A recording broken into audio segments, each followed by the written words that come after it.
We honor that day every year, May 25th, for all those parents that are still searching out there. The tragedy of one missing child, Adam Walsh, in 1981 was the catalyst for a major change in the United States. After Adam's death, the Walsh family and others joined together, lobbied Congress. As a result, the National Center for Missing and Exploited Children is a monument to their work. Today, the center helps families recover missing children. Cases that helped open our doors, like Adam Walsh, we're seeing remarkable declines in those types of reports of stereotypical abductions, where children say we're walking to and from school or were taken by an unknown offender for sexual purposes.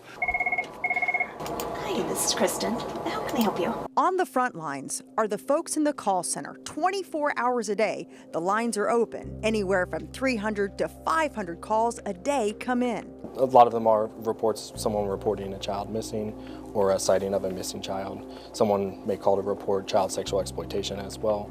In a missing child case, moments matter, and so does contacting the police. For us to actually take a report from a parent, their first step is going to be contacting law enforcement. Of the hundreds of calls that come in, about 91% are runaways. These children face enormous risk. They're being lured into child sex trafficking in some instances, gravitating towards gang activity, which we've seen a lot here in Northern Virginia. Due to the stigma of being labeled a runaway, missing children are no longer classified on posters, flyers, or on social media. It no longer says runaway. It no longer says family abduction.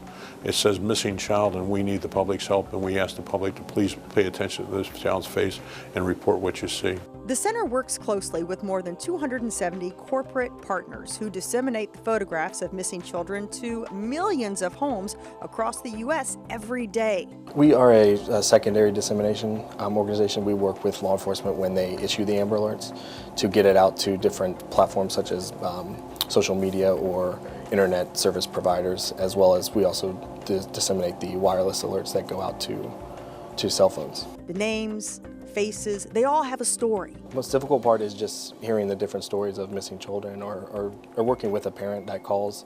They're extremely upset. Obviously, it's a difficult situation for them to deal with a missing child. And oftentimes, there is a happy ending. The good days are when we find those children and everything works properly. The Amber Alerts have done exactly the job that they've intended to do, and we've rescued a child from a very dangerous situation. That's why we're here, is to protect kids and keep hope for families. The children still missing are never forgotten. And the most important thing is to keep sharing their pictures in hopes it brings them home. That's right. Now, coming up in the next half hour, we learn what goes into digitally aging the photo of a missing child and talk to a forensic artist.